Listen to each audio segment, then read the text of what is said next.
IT বাড়ির পক্ষ থেকে আপনাদের সবাইকে স্বাগত জানাচ্ছি আজকের বাংলা ভিডিও টিউটোরিয়াল পর্বে।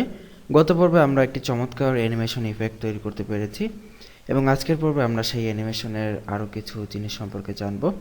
এবং গত পর্বে আমরা দেখেছি যে আমরা অ্যানিমেশনের নেম, অ্যানিমেশন ডিউরেশন এবং অ্যানিমেশন ইটারেশন কাউন্ট এই তিনটা প্রপার্টি শিখেছি এবং সেখানে শিখেছি কি ফ্রেম, ফ্রম এবং টু এর ব্যবহার, যে শুরু কোথায় শেষ কোথায়, এবং আমরা দেখেছি সেখানে বিভিন্ন এলিমেন্ট চেঞ্জ করা যায়। তো এখন আপনাদের মনে প্রশ্ন জাগতে পারে যে আমরা যে ট্রানজিশন ইফেক্ট দেখেছিলাম এর পূর্বে, তো সেখানে তো দেখেছিলাম যে ট্রানজিশন ইফেক্টেও আমরা খুবই স্মুথলি কোনো একটা ডিভের কালার চেঞ্জ করতে পারি, উইডথ চেঞ্জ করতে পারি, হাইট চেঞ্জ করতে পারি। তো যেহেতু আমরা ট্রানজিশনে চেঞ্জ করতে পারি তাহলে অ্যানিমেশনের কি দরকার? তো আপনাদের এই রকম কোশ্চেন যদি মনে জেগে থাকে তাহলে আমরা বুঝবো যে আপনারা ভালোভাবে শিখতে পারতেছেন। তো যাদের মনে এরকম কোশ্চেন জেগেছে তাদের অ্যান্সারটা হলো যে অ্যানিমেশন প্রপার্টি দিয়ে আমরা শুধু দুইটাই মানে একবারই চেঞ্জ করতে পারি না, আমরা বিভিন্নবার চেঞ্জ করতে পারি। যেমন ট্রানজিশন প্রপার্টিতে আমরা কি দেখতাম যে ট্রানজিশন হোভার হতো, তো হোভার হলে মাত্র একবারই চেঞ্জ হতো। যেমন আমরা যদি উইড হাইট চেঞ্জ করতে চাই ট্রানজিশন প্রপার্টিতে, আমরা কিন্তু শুধুমাত্র একবারই চেঞ্জ করতে পারবো, বাট সেকেন্ড টাইম পারবো না। বাট অ্যানিমেশনে আমরা যতবার খুশি ততবার চেঞ্জ করতে পারবো, বিভিন্ন পজিশন ওয়াইজ পার্সেন্টেজ হিসাব করে আমরা কাজ করতে পারবো। তো সেই বিষয়টাই আজকে আমরা দেখব। এবং গত পর্বে আমরা যেটা দেখেছিলাম যে এটা কিন্তু মাত্র একবার চেঞ্জ হয়েছে, যে ব্যাকগ্রাউন্ড কালার লাল থেকে অনলি সবুজ হয়েছে মাত্র একবার। এই কাজটা কিন্তু আমরা ট্রানজিশন দিয়েও করতে পারতাম, কিন্তু অ্যানিমেশন ব্যবহার করার সুবিধা হচ্ছে আমরা শুধু একবার না, আমরা অনেকবার চেঞ্জ করতে পারবো আমাদের ইচ্ছা মতো। তো সেটা কিভাবে চেঞ্জ করতে হয় আমরা সেই বিষয়টা সম্পর্কেই আজকে জানার চেষ্টা করব। তো চলুন, আমরা গত পর্বে দেখেছি যে শুধু দুইটা কালার লাল থেকে সবুজ, আমরা আজকের পর্বে এটা কেটে দিচ্ছি এবং আজকের পর্বে আমরা চারটা কালার চেঞ্জ করি, লাল, নীল, সবুজ, হলুদ। দেখা যাক কিভাবে করতে হয়। তো চারটা কালার চেঞ্জ করার জন্য আমরা আজকে আর ওই ফ্রম টু ইউজ করব না, আমরা আজকে পার্সেন্টেজ হিসাব করব, যে বিভিন্ন পজিশনে আমাদের যে মানে পার্সেন্টেজ আকারে আমরা ইউজ করব। যেমন দেখুন, যখন 0% থাকবে মানে একদম বিগিনিং স্টেট, এটার কালার থাকবে রেড। এরপরে যখন আমরা এটাকে ডুপ্লিকেট করলাম 50% থাকবে, যখন অর্ধেক সময় যাবে মানে 50% টাইম পাস হবে আমাদের এই 2 সেকেন্ড যে টোটাল ডিউরেশন তার মধ্যে, তখন এটার কালার হবে গ্রিন।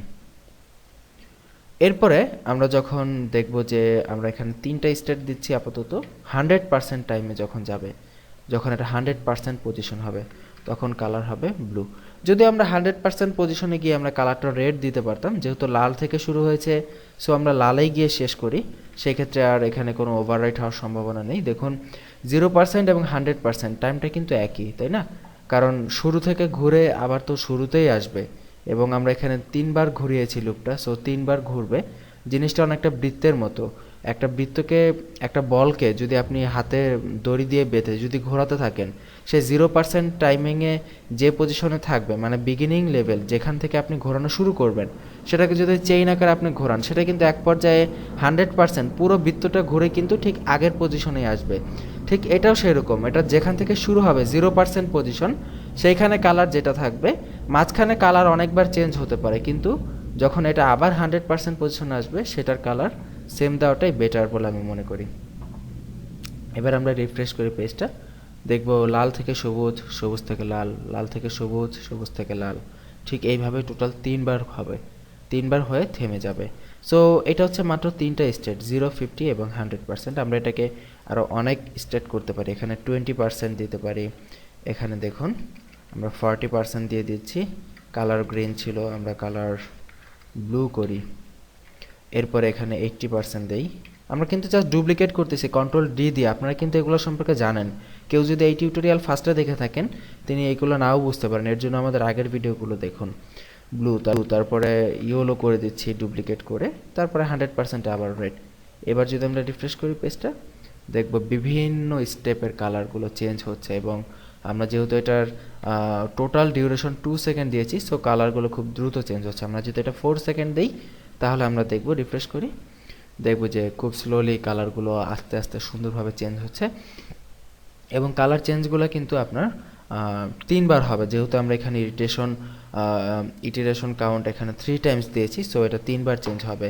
আমরা যদি এটাকে 5 টাইম দিই তাহলে এটা 5 বার চেঞ্জ হবে। দেখুন এখানে কন্টিনিউয়াসলি কিন্তু কালারগুলো চেঞ্জ হচ্ছে এবং এটা লাল থেকে শুরু হচ্ছে, যেমন দেখুন এই যে ফার্স্টে লাল, তারপরে সবুজ, নীল, হলুদ, তারপরে আবার লাল, মানে লাল থেকে শুরু হয়ে কিন্তু লালে এসে শেষ হচ্ছে। ব্যাপারটা অনেকটা বৃত্তের মতো বা চেইন আকারে ঘুরতেছে। সো দিস ইজ দ্য মানে এক্সট্রা ফ্যাসিলিটি, যে আমরা যে অ্যানিমেশন ইউজ করব, অ্যানিমেশনের সুবিধাটাই হচ্ছে এটা। ট্রানজিশন দিয়েও আমরা করতে পারি, বাট অ্যানিমেশনের এক্সট্রা সুবিধাটা হচ্ছে এটা যে আমরা এখানে পার্সেন্টেজ আকারে হিসাব করে আমরা যত খুশি আমরা তত মানে আমরা কালার চেঞ্জ করতে পারি, ওয়েট চেঞ্জ করতে পারি। যেমন আমরা যদি চাই এটা যখন 40% যাবে তখন এটার ওয়েট কিছুটা বেড়ে যাবে। সো আমরা এটাকে একটা কাজ করি, এটা নর্মাল ওয়েট 150 পিক্সেল, সো এটাকে 200 পিক্সেল করে দেই এবং এটার হাইট 200 পিক্সেল করে দিই। অনলি 40% যখন যাবে তখন উইড হাইট বেড়ে যাবে। এবার রিফ্রেশ করি, দেখুন বাকি সময় সব ঠিক, কিন্তু এটা অনলি যখন 40%-এর টাইমটাতে গেল তখন উইডটা কিন্তু বেড়ে যাচ্ছে। দেখুন এখন এটা কেমন দেখা যাচ্ছে, অনেকটা মানে বাড়তেছে কমতেছে, বাড়তেছে কমতেছে। সো এইরকম এইভাবে আপনারা বিভিন্ন স্টাইলিশ অ্যানিমেশন এখানে ইউজ করতে পারেন। এখানে অ্যানিমেশনে আমরা আরও একটি প্রপার্টি দেখব, তবে মাঝখানে একটি কথা বলে নিই, আমরা কিন্তু এখানে কোনো ওয়েব কিট ইউজ করি নাই।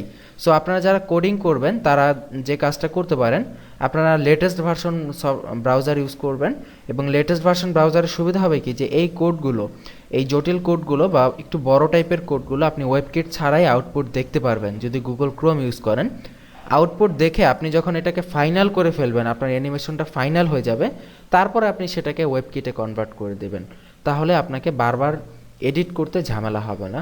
তো যাই হোক, এখানে আমরা অ্যানিমেশনের আরেকটি প্রপার্টি দেখব, অ্যানিমেশন ডিলে প্রপার্টি। যে আমাদের অ্যানিমেশনটা কিন্তু দেখুন যে পেজ লোড হওয়ার সাথে সাথেই কিন্তু অ্যানিমেশনটা শুরু হয়ে যাচ্ছে, কিন্তু আমরা যদি এমন না চাই পেজ লোড হওয়ার 3 সেকেন্ড পরে অ্যানিমেশনটা শুরু হোক, সো এরকম যদি চাই আমরা এখানে অ্যানিমেশন ডিলে 3 সেকেন্ড এখানে উল্লেখ করে দেব এবং রিফ্রেশ করি, দেখবেন সাথে সাথে শুরু হচ্ছে না, 3 সেকেন্ড ওয়েট করে তারপরে আমাদের অ্যানিমেশনটা শুরু হবে। সো এই হচ্ছে আসলে অ্যানিমেশনের একটি বিশেষ সুবিধা, আমরা এখানে ইউজ করতে পারি আমাদের খুশি মতো। আমরা অ্যানিমেশনের বিভিন্ন প্রপার্টি এখানে দিতে পারি এবং পার্সেন্টেজ হিসাব করে করে আমরা অ্যানিমেশনের কালারের মেনটেন্যান্স এবং বিভিন্ন উইড হাইট বিভিন্ন বিষয় আমরা এখানে চুজ করে দিতে পারি। তো এখন একটি জিনিস আমরা বলতে চাচ্ছি যে অ্যানিমেশন ব্যবহার করে আমরা আরও কাজ করতে পারি, কোনো প্রপার্টির পজিশন চেঞ্জ করে দিতে পারি, যেমন কোনো প্রপার্টিকে ডানে সরিয়ে দিতে পারি, বামে সরাতে পারি। যেমন আমরা আগামী পর্বে এটা শিখব যে এই যে বক্সটা আমরা এখানে করলাম, বক্সটা একবার ডানে যাবে একবার বামে যাবে, একবার ডানে যাবে একবার বামে যাবে। এই কাজগুলো আমরা কিভাবে করতে পারি এবং পজিশনিং সম্পর্কে কিছু তথ্য আমরা আগামী পর্বে জানবো। সো সেই পর্বের আমন্ত্রণ জানিয়ে এখানে বিদায় নিচ্ছি। ভালো থাকবেন সবাই, আল্লাহ হাফিজ।